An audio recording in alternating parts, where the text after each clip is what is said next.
Bem-vindos todos, todas e todas. Muito obrigado, Alberto Pucheu, por ter aceitado o convite. Estamos aqui hoje com Alberto Pucheu, um dos grandes nomes da poesia contemporânea no Brasil, um ensaísta, poeta, professor universitário, um intelectual que tem estado em destaque na cena poética nacional, um poeta que eu particularmente conheço desde 2008, quando eu adquiri A Fronteira Desguarnecida, que é a reunião da poesia dele, de 93 a 2007, e um poeta que vem de lançar agora recentemente o Vidas Rasteiras, que é um verdadeiro libelo contra o obscurantismo e o autoritarismo nos quais o país está imerso. Aqui na casa do grupo Os Três Mal Amados, quem faz as honras da casa são as visitas. Então, eu queria pedir para o Alberto Pucheu apresentar para a gente uma mini biografia em torno de 3 minutos e, logo em seguida, emendar-se com um poema seu. Emendar-se com um poema, é isso?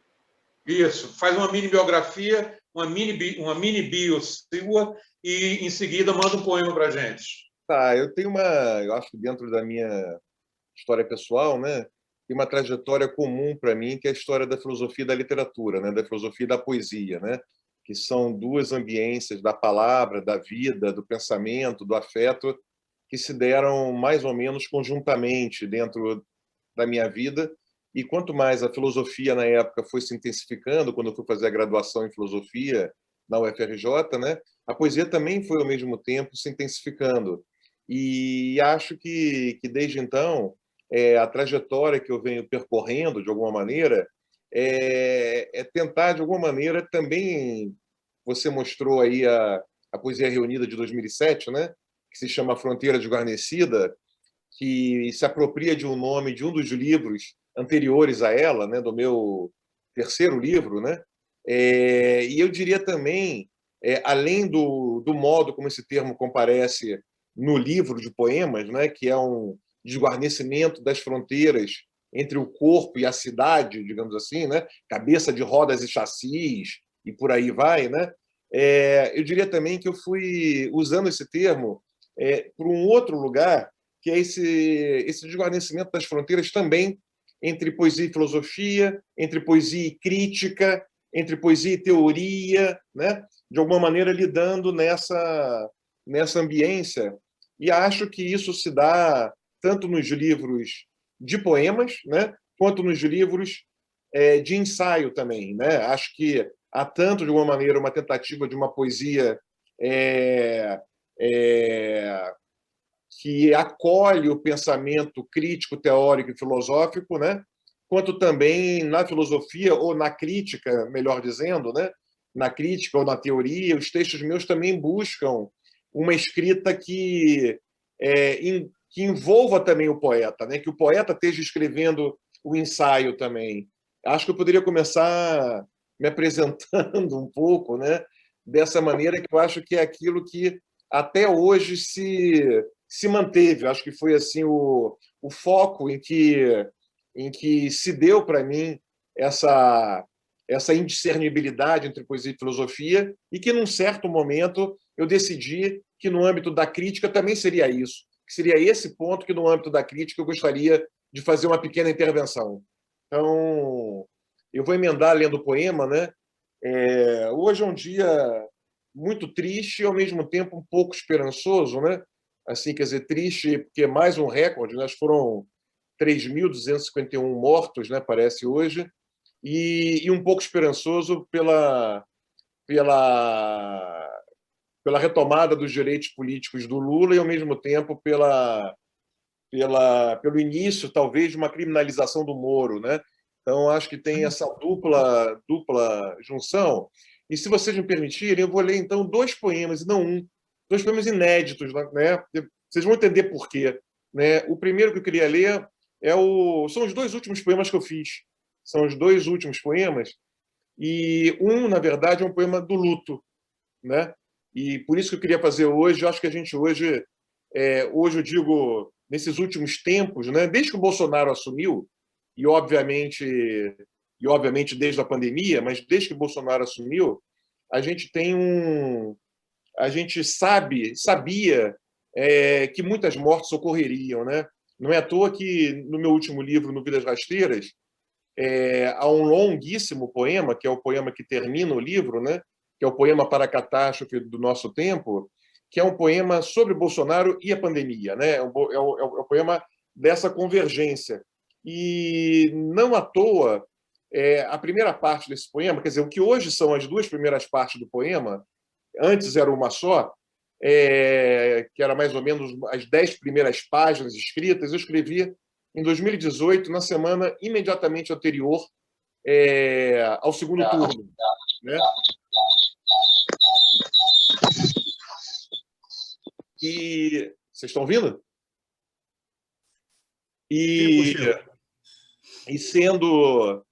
esse poema, naquele momento, o começo dele eu posso ler mais para frente, eu não queria começar com ele, mas mais para frente eu posso ler essa abertura, né, do poema Para a Catástrofe do Nosso Tempo, que é um poema em 21 partes, mas essa abertura que foi escrita em 2018, né, como eu estava dizendo, na semana anterior ao segundo turno, é uma abertura terrível, porque é uma abertura que só fala em morte, né? É uma abertura já da morte, né? Como a gente mais para frente pode ver. Então a gente sempre soube, porque o Bolsonaro sempre disse que era preciso matar 30 mil, que não bastava torturar, tinha que matar, todo elogio aos torturadores, né?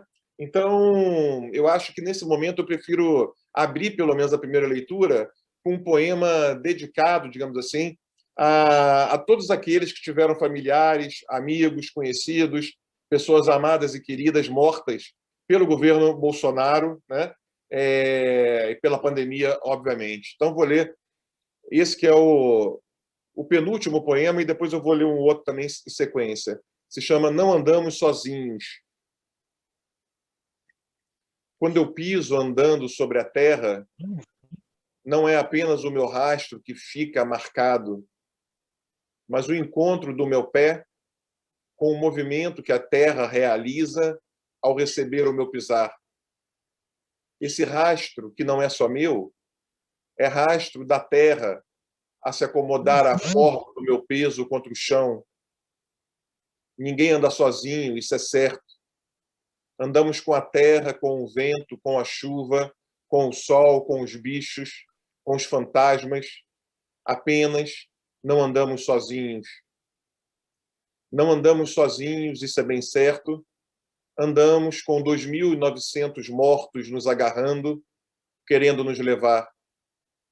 Andamos com 290 mil mortos nos agarrando, querendo nos levar. Andamos com 2.900.000 mortos nos agarrando, querendo nos levar. Andamos com todos esses mortos, mais ou menos próximos, com seus corpos ainda quentes, querendo nos levar. Somos nós, os rastros e os fantasmas desses mortos, cujos corpos insistentemente teimam em nos pisar, em fazer de nossos corpos a terra em que, escavando, querem se sepultar. E por conta hoje da suspeição do Moro, né, declarada pelo Supremo, decisão tardia, porque todos nós já sabíamos disso desde o começo, né? Então, uma decisão também estratégica, né? Como a não suspeição antes também era estratégica, era uma decisão de grandes interesses. Então, eu quero ler esse poema também, dedicado ao Walter Delgatti Neto, que é mais conhecido como hacker de Araraquara, porque sem ele, certamente, nada disso estaria acontecendo, né? Sem o que acabou sendo chamado parcialmente, né, da Vaza Jato, certamente essa derrocada do Moro não estaria acontecendo. Então, para você, Walter Delgatti Neto, o hacker de Araraquara. Tudo que tenho são imagens, palavras e a estranheza de uma fratura intransponível entre elas. Entre imagem e imagem, entre imagem e palavra, entre palavra e palavra. Pode não ser sempre, pode não ser comum, pode ser apenas uma vez ou outra, ou mesmo não mais do que uma vez. Mas então, entre o que imagino e o que vejo, entre o que cismo e o que escuto, entre o que fantasio e o que, a duras penas, penso, para mim, isso que me mastiga, isso que me move, isso que me instiga, isso me interessa muito mais do que o que a priori imagino, do que o que pressuponho, do que qualquer preconceito que possa ter. Eu não conseguia acreditar em sua existência, para mim, absolutamente improvável. Eu achava que você era mais uma notícia falsa criada para os interesses do momento. Eu imaginava que a invenção de você era mais uma trama sórdida qualquer para ocultar algo mais decisivo, para colocá-lo como bode expiatório. Mas ali estava você, de fato, em carne e osso, em seu jeito, decifrando as cifras indecifráveis, decodificando os códigos indecodificáveis, violando aplicativos invioláveis, como se o nome de sua cidade, com suas vogais e consoantes repetidamente marteladas, lhe ensinasse a desvendar outras chaves, outros nomes, outros números mais complexos. E ali estava você, de fato, em seu jeito, surpreendendo-me a mim e a muitos de nós, revelando-nos a todos os segredos mais sujos desses que, por cegueira proposital insistentemente produzida, eram os heróis civilizadores, lavadores a jato de toda corrupção, os mesmos caçadores de marajás de outrora. E ali estava você, em seu jeito, sozinho, sorrateiro, em sua casa, às avessas, o contrapeso mais decisivo, o fervor que, apesar de tudo, não inventava uma linguagem própria, nem escrevia um sentido seu, mas, singularmente, escancarava a linguagem, as conversas, as trocas de frases e os modos dos donos do país, implodindo o senso comum e a banalidade do mal dos que perversamente o haviam construído.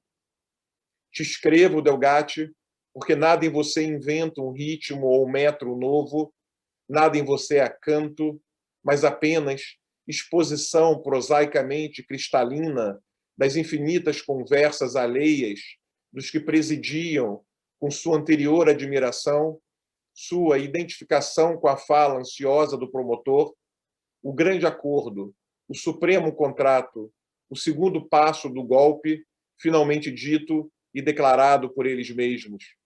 Dito e declarado entre eles mesmos.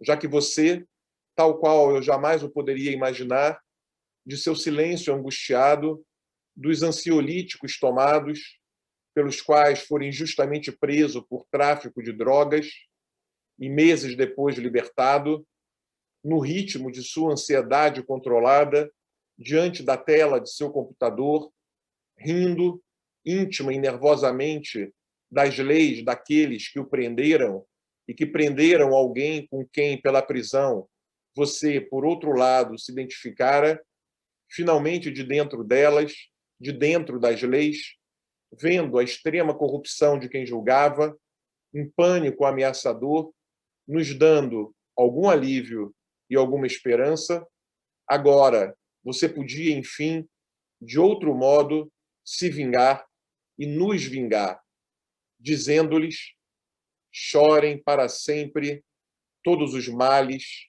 de seus atos e palavras.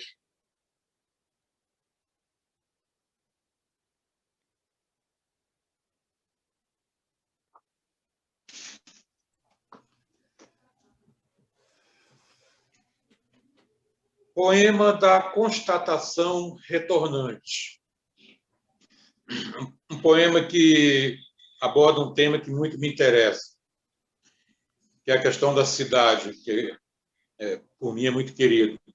Uma máquina de carne caminha por entre carros. O mar da cidade não protege essa máquina. Ela vai por entre o trânsito de outras máquinas sem pensar que está sozinha, que pode ser esmagada por um leve susto de outra máquina. Essa máquina não pensa em nada, não precisa pensar em nada.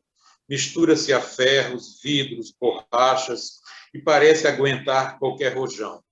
Às vezes penso que a máquina entre máquinas não precisa de proteção, desde que o motor de carne pegue pelas manhãs e funcione ao longo de todo o dia. Se é verdade o que às vezes penso, se é verdade que essa máquina não precisa de proteção, se é verdade que, custe o que custar, essa máquina não pode parar, tanto faz agora ser essa a cidade ou outra qualquer, ou aquela ainda mais longe. Tanto faz se o mar não protege essa máquina, se essa máquina vai por entre o trânsito de outras máquinas. Essa máquina vai por entre o trânsito de outras máquinas de qualquer cidade. Essa máquina, que já não pode parar, que parece aguentar qualquer rojão, que às vezes penso não precisa de proteção, essa máquina paga um preço sem lembrar-se que paga. Mesmo as máquinas que não querem pagá-lo, as que fogem por novas ruas abertas na fuga, as que sabem que habitam essa cidade com seus mares e não outra, acabam pagando, mais cedo ou mais tarde, um preço. Lembram-se, entretanto, que o pagam. Inquietamente aceitam o adentrar de cada uma em seu quinhão. Alberto Coucheu. Alberto, fala para a gente como se deu, né, o teu processo de criação, como nasceu a ideia do teu último livro, Vidas Rasteiras. Pois é, assim, eu não sabia que estava fazendo um livro, né? Assim, esse livro tem uma peculiaridade, porque eu acho que todos os outros meus, eu sempre pensei eles em livro, né? Quer dizer, ou seja, tinha ali alguma coisa, fora o primeiro, né? Que foi uma junção de poemas, na verdade, quando teve um projeto da UERJ, né? Eu não era aluno da UERJ, mas a UERJ fez um projeto de poesia ali no começo dos anos 90, talvez em 90 mesmo, né? E aí as pessoas podiam mandar, né, seus poemas, acho que 20 poemas, para serem avaliados, e uma comissão avaliadora escolhia quais poetas enviados, né, que enviaram seus poemas, seriam publicados ou não. E naquele momento eu peguei 20 poemas que eu tinha, enviei e acabou sendo publicado. Depois daquilo, eu acho que assim, depois de ter um livro, né, de ter publicado um livro, era um folder, na verdade, com 20 poemas, né? Um projeto que o Renato Casimiro, que trabalhava na UERJ, trouxe de Cuba, um projeto bem, bem legal, assim, né? E que depois disso, eu tive consciência da noção de fazer um livro, né? E a partir dali, eu acho que todos os livros meus foram livros de fato, ou seja, eu tinha a sensação de que estava começando um livro novo, na medida em que começava um poema com um ritmo novo, né? E esse poema conduzia, de alguma maneira, né, esse ritmo que eu estava ouvindo até o momento em que se encerrasse esse livro, e depois, geralmente, eu ficava um tempo sem escrever, e aí surgia um poema novo, com um novo ritmo, que eu escutava antes, sem palavras, né? E até que um momento eu conseguia encaixar, né, palavras nesse ritmo e falava, era isso, entendeu? E aí eu explorava esse novo momento até que finalizava um livro. Foi sempre assim, né? Para mim, sempre teve essa concretização de um livro. O Vidas Rasteiras, na verdade, foi o único que foi diferente. Eu vinha escrevendo coisas, né? Tinha, né, como te falei, esse poema de umas 10 páginas escritos no fim, ali antes do segundo turno de 2018, né? Tinha um poema que eu fiz uma viagem, né, para o Camboja, para o Vietnã e para a Tailândia, e na viagem eu fiz um longo poema, um poema longo também, que se chama Por Amor, né? E vinha fazendo alguns outros poemas. Eu tinha ido a São Paulo para ver a Bienal de São Paulo e para ver a Bienal, e na Bienal tinha também o Nelson Félix, que é um querido amigo meu e grande artista plástico, e tinha a exposição do Veivei ali do lado também. E eu fui ver a exposição, fui ver a Bienal, o Nelson Félix, vi o Veivei. Aí depois à noite eu estava num bar e uma moradora de rua se aproxima porque estava chovendo e começa a falar, e eu dou corda, a gente começa a conversar, eu chamo ela para sentar, para comer, e aí me conta uma história impressionante, entendeu? Então, eu vinha fazendo alguns poemas, assim, estava dando aula, uma aluna estava dando uma aula, aí eu falo uma coisa, uma aluna retruca de uma maneira maravilhosa, né? E aí isso gerou um poema. Então, eu tinha vários poemas que eu não tinha entendido ainda como um livro. E a Daisy, que é a dona da Cult, né? A dona da revista Cult e da editora Cult também, a Daisy, além da revista, ela começou a fazer a editora Cult. E a editora Cult teve um livro publicado, que é um livro em homenagem a Marilena Chauí, que é o primeiro livro da Cult, e a Daisy queria publicar um livro meu, né? E a Daisy, então, um livro de poemas. Um livro de poemas para ser o primeiro livro de poemas publicado pela Cult. Já tinha tido algumas parcerias, ela tinha me chamado para fazer várias coisas, né?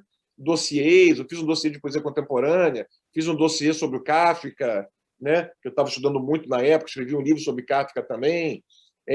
Depois a Daisy me convidou para fazer o número 1 da revista Cult, Antologia Poética, né? Que é uma nova revista da Cult, era, né? Há 2 anos atrás. É uma revista só com poemas de poetas vivos, vendida em banca de jornal, né? Essa maravilha, que acabou sendo uma revista belíssima, plasticamente muito bonita também. Então a Daisy me convidou, acabou me convidando, queria publicar um livro de poemas meus. E aí que eu fui pensar esse livro, entendeu? Esse livro, na verdade, eu devo muito a Daisy, porque eu tinha os poemas, mas eu tinha assim, um poema ali, outro poema ali, né? Eu tinha uma coisa que eu não tinha entendido como um livro ainda. E quando a Daisy me fez esse Mas convite, eu estou desligado o meu microfone. e quando a Daisy me fez esse convite, e aí eu passei a pensar o livro, aí eu pensei a estrutura do livro, e ao mesmo tempo, ano passado, né, ali em março, de fevereiro para março, quando a pandemia vem, né, quando a gente ganha a dimensão do que estava acontecendo, né, lembro que teve um dia ali do começo de março, que eu não vou lembrar o dia, mas foi quando eu ganhei a dimensão daquilo, e várias coisas foram canceladas, várias coisas que eram importantes para mim na ocasião, eu levei esse poema também, que é o poema da catástrofe do nosso tempo, às últimas consequências do que eu podia, né? Trabalhando muito nele durante 3 meses, 4 meses. Então foi assim, o livro foi se fazendo muito pelo convite da Daisy, até eu conseguir pensar, né, como ele seria, como seria a movimentação dele, o ritmo dele, né? Esse poema muito longo, que é o poema Para Catástrofe do Nosso Tempo, o poema Por Amor, os outros também, como encaixar isso tudo, né? E aí acabou resultando no Vidas Rasteiras. Beleza, muito obrigado. Jorge, a bola está contigo agora.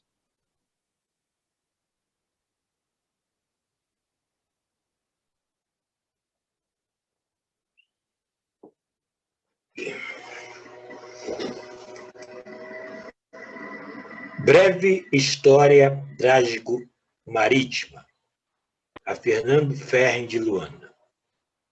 1.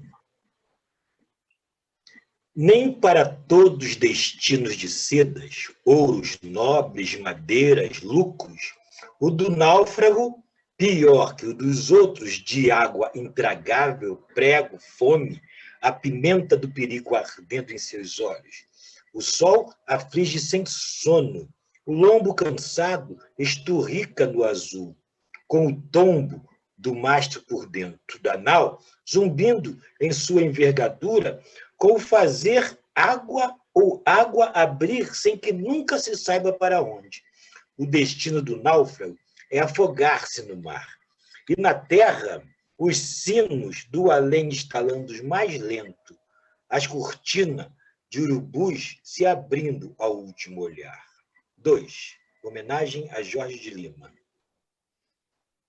Ainda que com as cargas mal dispostas por porões, mais sombrios e impossíveis, tempestades impiedosas, cobiça de navegante como de tratadores, imperícia de piloto, furo de prego deixado aberto e oculto por breu, madeira de árvore podre, muitas naus não naufragam, nem voltam a Lisboa. Perderam-se e então, perdidas, vagaram na imensidão incontrolável do mar. Esse poema é do livro Ecometria do Silêncio, de 1999. Eu fiz questão de ler porque o seu projeto, muito interessante, que você fez com o poeta Carlos Assunção, que gravou um documentário, eu só quero duas perguntas. A primeira, como Carlos Assunção chegou a você? Foi através do poema Protesto, né? Que a primeira parte do documentário basicamente é todo sobre esse poema. E também eu quero saber o seguinte, por que a poesia negra não é tão apreciada pelos acadêmicos? O que falta à poesia negra para ser olhada pelos acadêmicos? Ou melhor, o que falta aos acadêmicos para olharem a poesia negra? Eu ia começar pelo fim, eu ia começar pela sua segunda pergunta, né? Até você falar o melhor, né? Eu ia falar que não falta nada à poesia negra. O que falta é a crítica branca deixar de ser uma crítica que só se interessa, ou que se interessa para não generalizar completamente, mas uma crítica branca não ser preconceituosa. O que falta é isso, né? Tanto em relação à poesia negra quanto em relação à poesia indígena também, né? A gente poderia dizer aqui no Brasil. Inclusive a poesia indígena contemporânea, né? A poesia escrita indígena. Quer dizer, acho que existe uma história hegemônica do nosso meio, né? Que implica escritores, implica editores, implica professores, implica jornalistas, implica prêmios, né? Existe uma rede toda aí que eu acho que mostra também, infelizmente, né, porque o âmbito da poesia não seria o âmbito para isso se manifestar, mas mostra também mostra também o nosso preconceito histórico. Isso é inegável, né? Então, começando pelo fim, eu começaria exatamente pelo teu porém. Não falta absolutamente nada à poesia negra. O que falta é aos críticos brancos, onde eu me coloco, inclusive, né? Onde eu também me coloco, sou branco, professor, né? Então também, claro que eu me coloco nisso. E esse foi o meu susto, voltando agora para a primeira pergunta tua, esse foi o meu susto, exatamente, também esse foi o meu susto, quando a Daisy, que eu tinha falado, me convidou para organizar, para ser o curador da Cult Antologia Poética número 1, e eu estava trabalhando para isso, né? Eu estava estudando para isso, porque é claro que eu leio bastante poesia, é claro que eu conheço bastante poesia, mas acho que quando a gente se envolve num projeto novo, a gente tem que estudar para esse projeto, né? Não tem que só trazer o que a gente já tem, a bagagem que a gente tem. A gente tem que pensar também essa antologia, no caso, eu queria pensar essa antologia como um livro novo também, não só como um apanhado de poemas, mas como que ela funcionasse também com um livro e que tivesse também uma diretriz, né? Eu sempre achei que as antologias, quer dizer, o gesto de fazer uma antologia, né? E a revista é um gesto antológico, o gesto de fazer uma antologia, eu sempre achei que o organizador ou curador de uma antologia tinha que deixar claro o seu gesto, né? Não me interessa só ao ler antologias, né? Os poemas diversos que eu leio ali. O que me interessa também é o que faz com que aqueles poemas estejam juntos ali, né? Isso é um ponto cada vez maior simplificado. Esse contexto de pandemia controlada Estão ouvindo? Tem algum microfone aberto. Uma nova variante dentro da população humana. Nós precisamos urgir. Então... Ok, já está ativado. Tá ótimo, obrigado. Então eu estava estudando, estava procurando coisas, estava procurando.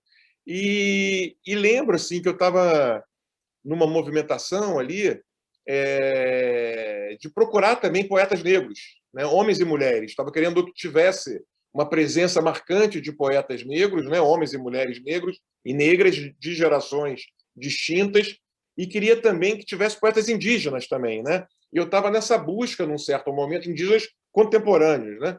E eu estava nessa busca, e um belo dia, eu procurando na internet, eu me deparo com um vídeo de um senhor de 93 anos, 92 na ocasião, negro, e um vídeo simples, feito com celular, né?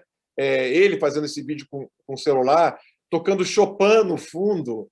O fundo era Chopin, né? E eu vejo esse senhor falando um poema maravilhoso que eu jamais tinha escutado falar, que eu jamais tinha lido, que é o poema Protesto, que é um poema longo, maravilhoso. Para mim, se tornou um dos maiores poemas que eu já li na minha vida, um dos maiores poemas da tradição da poesia do Brasil, né? E, ao mesmo tempo, aquele poema que era maravilhoso, recitado de uma maneira esplendorosa também, né? O Carlos Assunção é um grande performer da poesia. Depois eu tive a chance de estar com ele fazendo várias performances, e sempre é esplendoroso, é uma coisa assustadora, né, a capacidade performática do seu Carlos, né, e de improvisação. E quando eu escutei o seu Carlos recitando o Protesto pela primeira vez, foi no dia 2 de junho, uma data marcante para mim, porque isso mudou a minha vida inteira a partir daquele momento, né? Mudou a minha relação com a poesia, a minha relação como crítico, a minha relação com ser professor. Isso mudou muita coisa para mim, esse encontro com a poesia do seu Carlos. E eu escutei o Protesto, eu falei, caramba, como é que eu não conheço isso? A primeira sensação íntima, né, foi assim, como que eu não conheço isso? E se eu não conheço isso, é porque muita gente não conhece. Porque eu sou um cara que lê muita poesia, entendeu? Sou professor, sou poeta, leio desde sempre poesia, desde os meus 18, 19 anos, pelo menos, 20 anos, né? Leio bastante. Então eu falei, gente, é inacreditável e, ao mesmo tempo, é inaceitável, né? Que eu não conheço esse poema, né? E aí, no mesmo dia, eu coloquei no Facebook, eu coloquei no meu perfil. E foi né, todo mundo adorando aquilo. E pouquíssimas pessoas conheciam, a não ser os poetas, em geral, negros, né? Poetas amigos meus negros, professores, que conheciam a poesia do Carlos Assunção. E, a partir dali, eu inseri imediatamente ele na antologia. E eu falei, gente, esse cara está vivo, entendeu? O cara que escreveu esse poema, que é um poema assombroso, eu não conhecia mais nada dele, né? Foi no dia 2 de junho. Foi tudo isso no dia 2. Uma espécie de uma revelação poética para mim, né? E eu falei, esse cara que fez esse poema, certamente, ele fez outros poemas à altura desse. Ninguém faz um poema só, né, como Protesto. Quem faz um poema como Protesto, eu tenho certeza, a não ser por uma excepcionalidade imensa, mas tem certamente outros poemas também impressionantes, né? E, a partir dali, eu comecei a procurar os livros dele, não encontrava nada, encontrei um com muita dificuldade, que é o Protesto e Outros Poemas, né, que é um dos livros dele. Encontrei depois de postar no Facebook, quem tem livros do Carlos Assunção, né, e ninguém tinha, entendeu? Era uma coisa assim. E aí consegui comprar um e falei, eu quero falar com ele. E aí eu mandei uma mensagem pelo Messenger para um senhor de 92 anos, como a última tentativa, a única tentativa que eu tinha. E, para minha surpresa, 3 ou 4 dias depois, ele me responde. Né? Ele me responde, me passa o telefone, o Zap, eu ligo para ele, e aí foi lindo, maravilhoso, porque seu Carlos é de um amor, de uma generosidade, de um afeto, e, ao mesmo tempo, eu falei, gente, esse senhor de 92 anos que escreveu esse poema grandioso, que eu não conhecia nada sobre ele até então, né? Está vivo e lúcido. Está vivo, totalmente lúcido, e uma pessoa encantadora, né? E, um mês depois disso, eu estava em Franca fazendo filme sobre ele, com ele, né? Eu fui para Franca, eu falei com ele, seu Carlos, posso filmar o senhor aí? E ele falou, claro. Aí fui para lá com a Dani, que é minha companheira, que também é poeta, e ficamos 3 dias em Franca filmando o seu Carlos. Quando eu voltei, isso foi em fim de junho, começo de julho. Começo de julho já isso, né? Talvez meio de julho, isso já. E quando eu volto, eu estava em férias, era julho, e eu volto para cá, para onde eu estou agora, esse quarto aqui, essa biblioteca aqui, e fico um mês trancado aqui, editando o filme. Eu, que sou inteiramente amador, já tinha feito outras experiências, uma experiência, mas falei, não, mas isso tem que dar certo, entendeu? Tem que dar. As pessoas têm que conhecer esse cara, né? E aí começou esse trabalho. Eu fiz o filme, fiquei editando o filme um mês, e, para surpresa minha, o Cavi Borges, que é um produtor de cinema, que estava com uma salinha, organizando uma salinha ali no Estação Botafogo, que é o cinema o cinema que me formou do Rio de Janeiro, né? O cineclube que formou a minha geração. O Cavie me convidou para estrear o filme lá.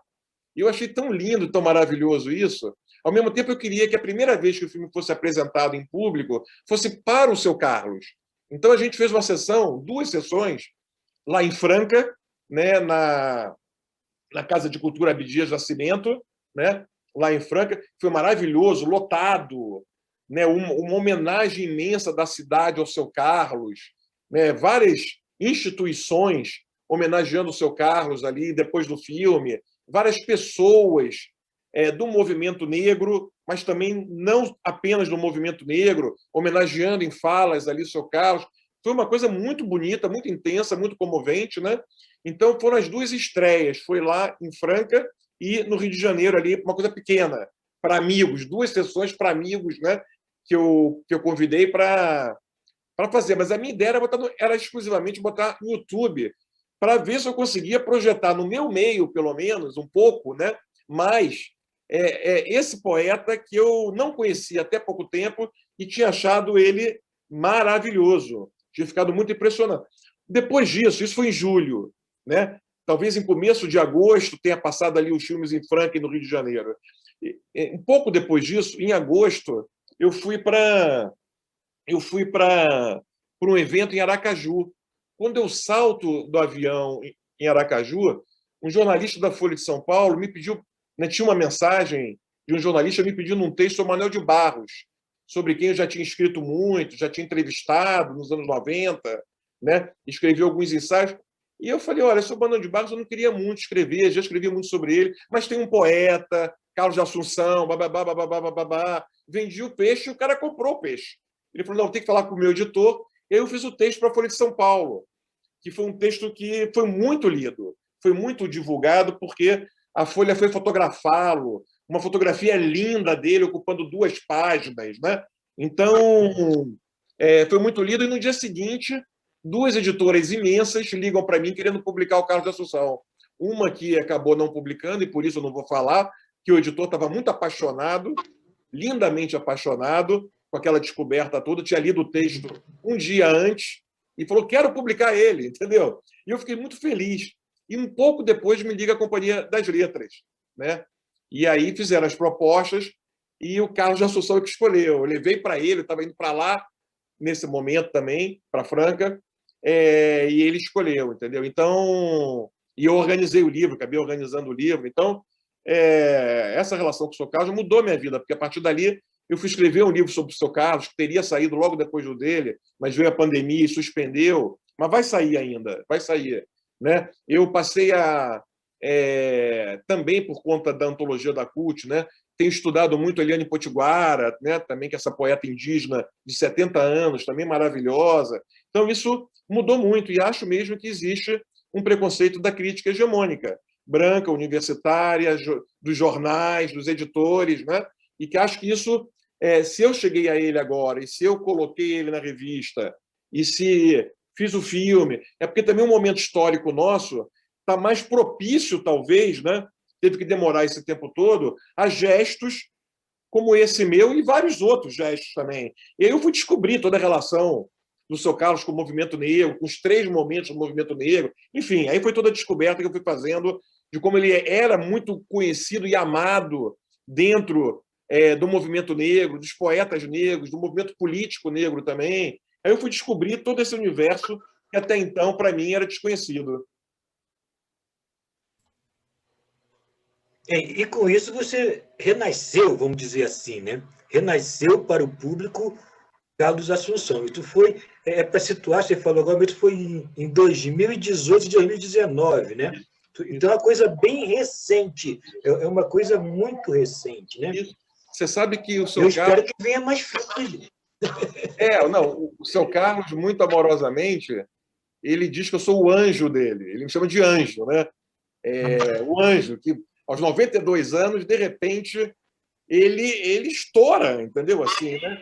E é claro que esse estourar dele não diz respeito a mim, diz respeito a você ter algumas 4 ou 5 pessoas enfileiradas em postos importantes, né? A Daisy que me convidou para fazer antologia, né? Aí eu fui estudar, fui trabalhar, blá, blá, blá. Aí eu entro em contato com a Companhia Socalo. Depois a Folha de São Paulo, depois a Companhia das Letras. Né? Se tiver 4 pessoas, bastam 4, entendeu? Para a gente poder fazer alguma coisa bacana, né? Uma coisa de fato importante. Depois o Socalo foi parar na Globo News, né?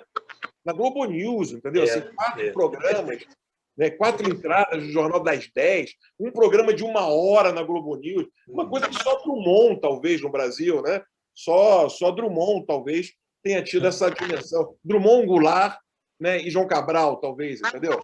Então, foi muito bonito. E o que eu ia te dizer é que essa coisa do seu Carlos dizer que eu sou o anjo dele, um dia eu falei para ele, seu Carlos, na verdade, o senhor é que é meu anjo.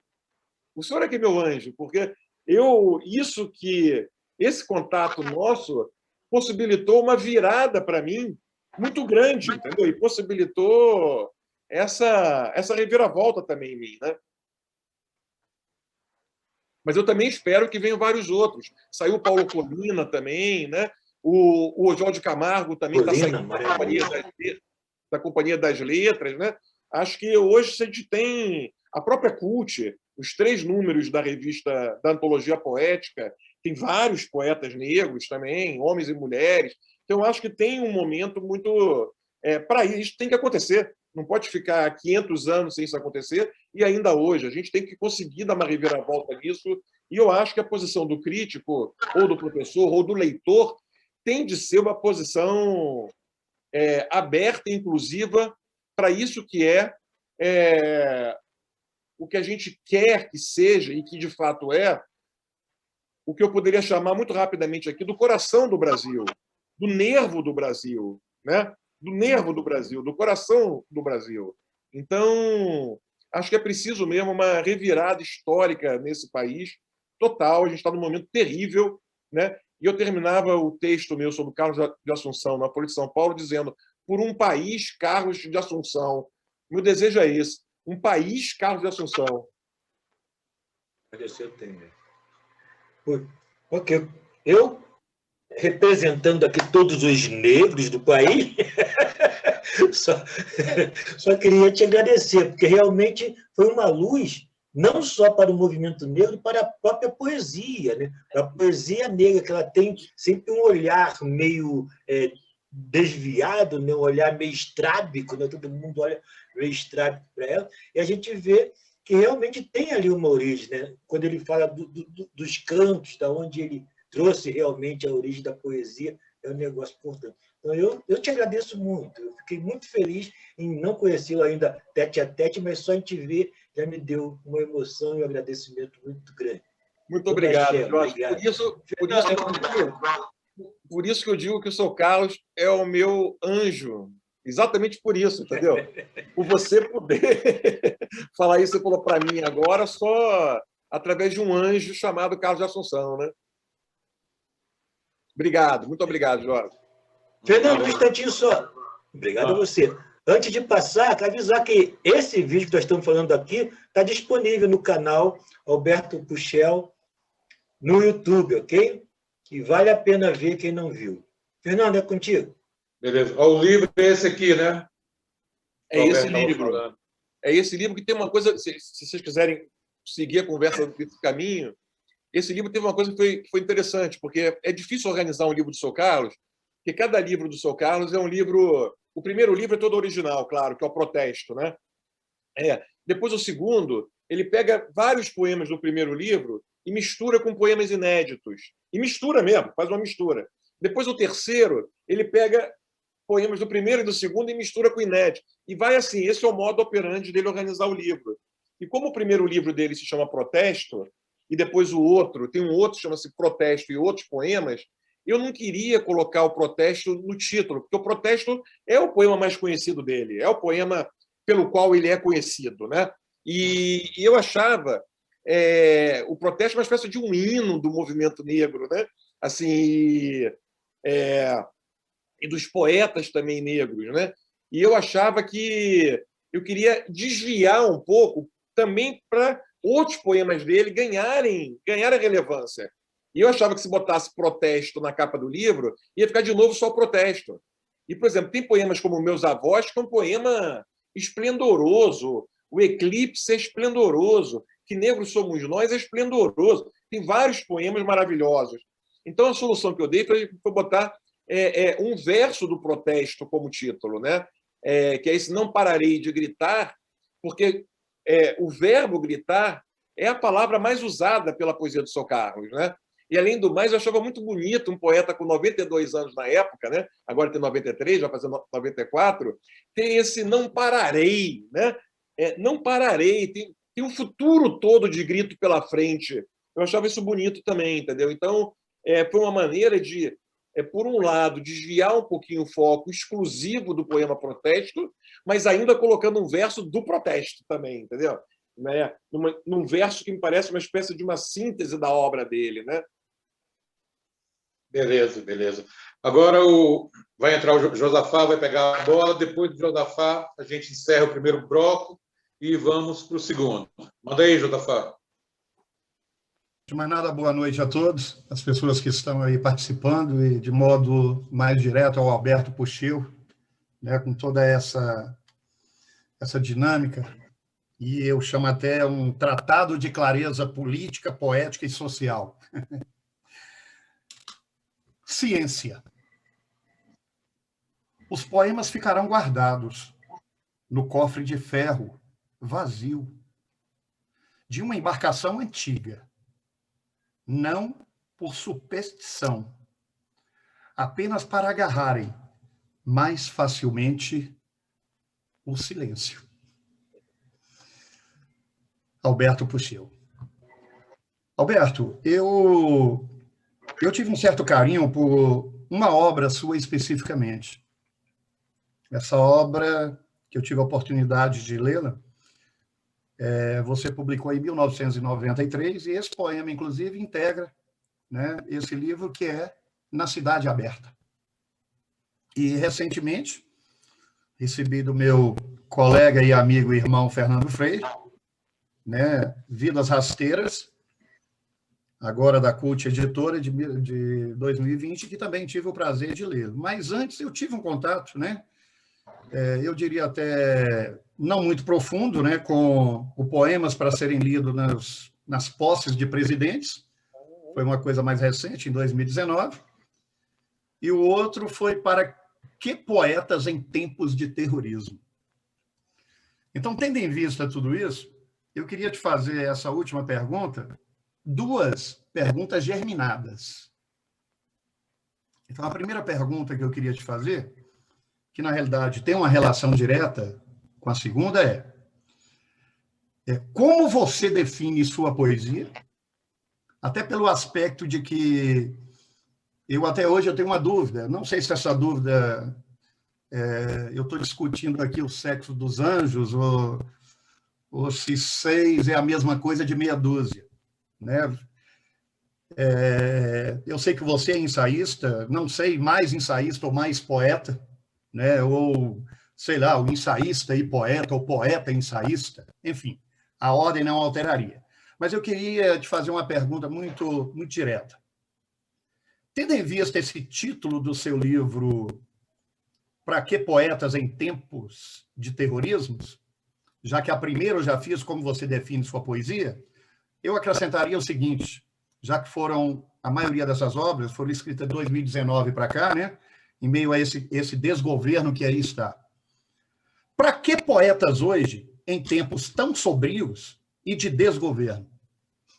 São duas perguntas que a gente precisaria quase do segundo bloco inteiro também, né?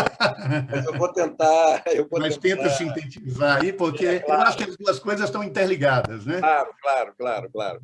Primeiro, eu achei curioso e bonito ao mesmo tempo, né? Porque o poema que você leu é um poema do meu primeiro livro, né? Do Na Cidade Aberta, né? Então, é uma coisa lá de trás para mim, uma coisa quase que muito remota para mim, né? De uma memória mais antiga na minha trajetória, né? E depois você veio com esses livros finais, né? Com Para Que Poetas em Tempos de Terrorismos, com Vidas Rasteiras, né?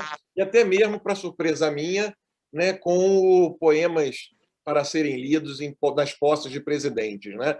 Então, eu acho que esse caminho, já que você mesmo traçou, ele me parece significativo. Quer dizer, o primeiro livro meu, esse do qual você leu o poema, ele se chama Na Cidade Aberta, né? O segundo livro tem uma parte chamada Na Cidade Aberta. O terceiro livro tem uma parte chamada Na Cidade Aberta, né? Então, isso eu estou dizendo isso. E depois, nos outros livros seguintes, que são vários livros, né? Nem esses últimos que você citou, nem são a maior parte dos meus livros, são os últimos, mas tem mais livro, em termos quantitativos, pelo menos, tem mais livros antes, né? E que estão na Poesia Reunida, que é exatamente esse momento de interrupção, né? Mas na Poesia Reunida, eu poderia dizer que todos os livros que tem ali têm a temática da cidade como uma temática predominante, digamos assim, né?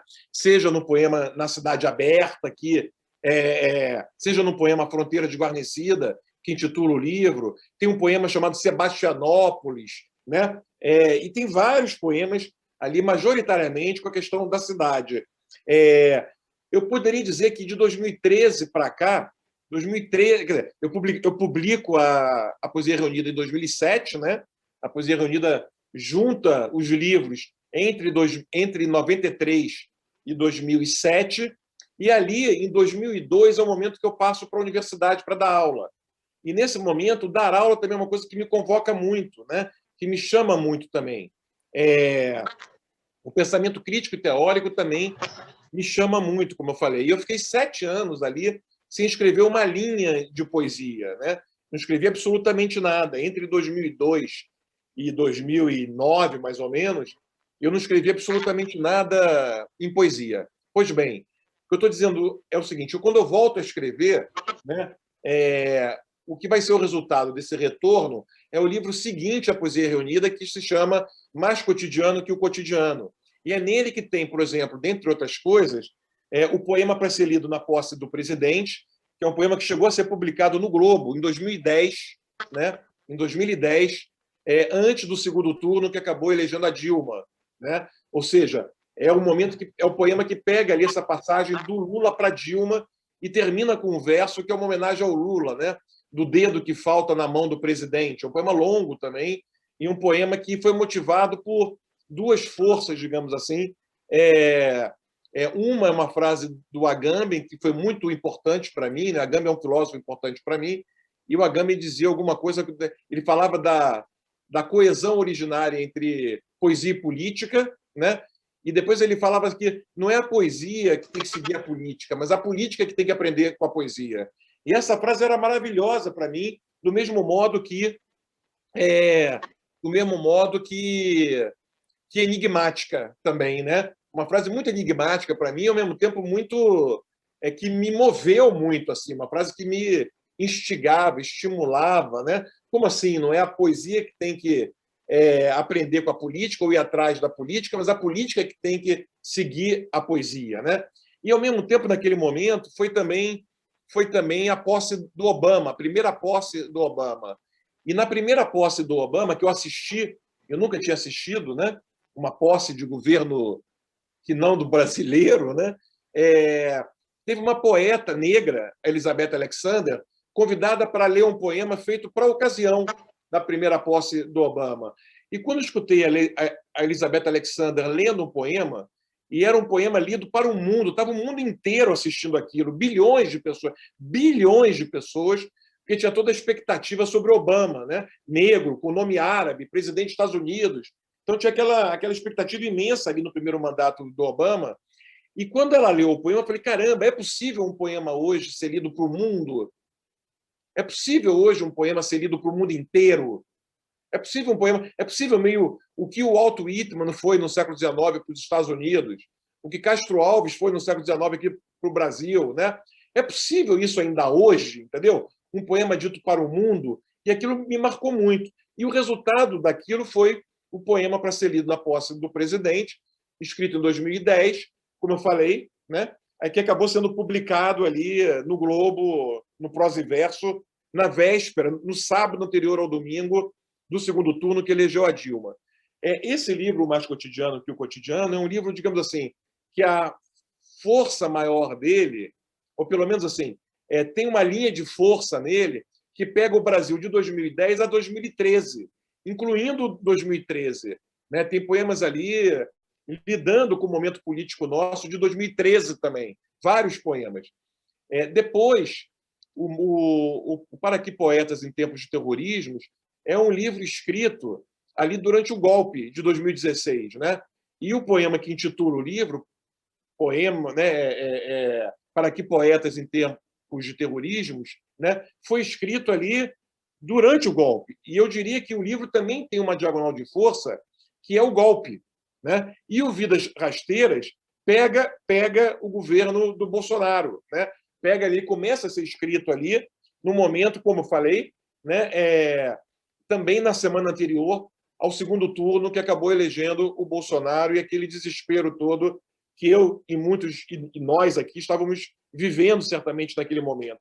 Então, eu poderia dizer que se a primeira parte da minha trajetória, que eu posso dizer assim, o que vai resultar na Poesia Reunida tem, por exemplo, a cidade como foco, eu acho que no livro de 2013 para cá, o Mais Cotidiano que o Cotidiano, né, o Para Que Poetas em Tempos de Terrorismos e o Vidas Rasteiras, são livros que querem dar uma espécie de uma intensificação da questão da cidade na questão explicitamente política de uma história recente do Brasil.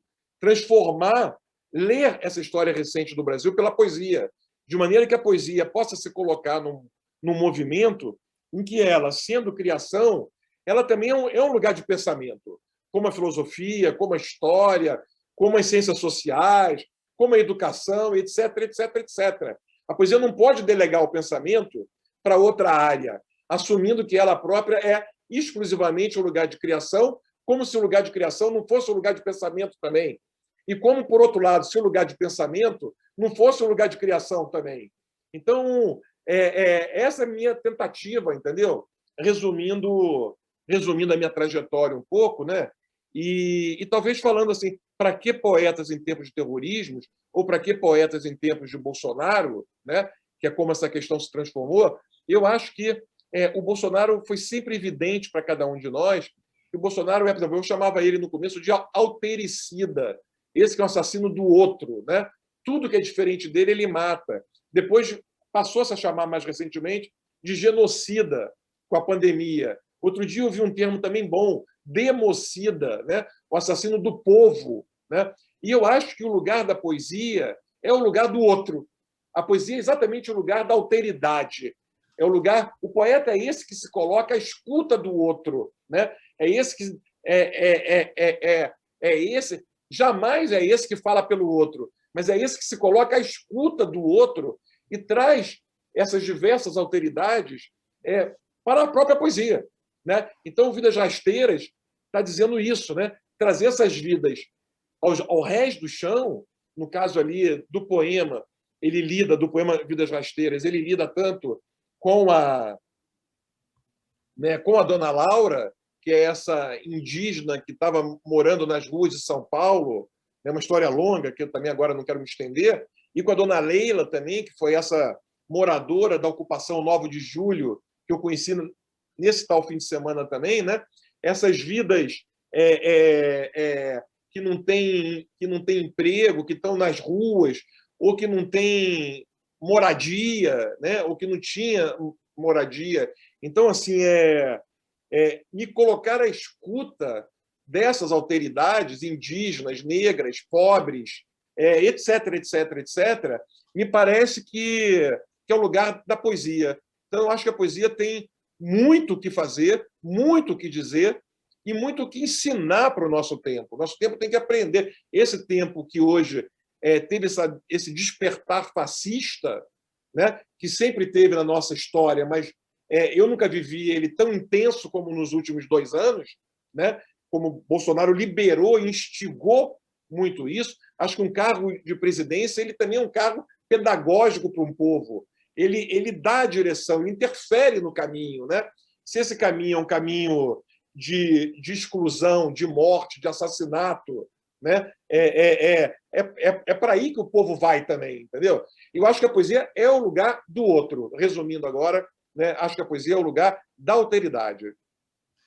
Pois é, Puxeu, aproveitando até isso e pegando essa última deixa sua, né? Isso foi até um papo que eu tive esses dias com um grande amigo que, inclusive, está aí conosco, que é o Marcos Fabrício, e conversávamos exatamente a respeito disso. E aí eu queria só acrescentar, tendo em vista isso que você acabou de falar, que é o lugar do outro, é o lugar dos outros, vivos ou mortos, em silêncios ou gritos. Obrigado, Puxeu. Fernando, a bola é sua. Queria agradecer a presença do Daniel Pedro, que está aqui com a gente, da Isabel Corgozinho, da nossa bem-amada Luciana Barreto, da Noelia Ribeiro, do Alain Rogério, da Marli Frões, do Marcos Fabrício, da Nara Fontes, da Galeara Matos e o Jorge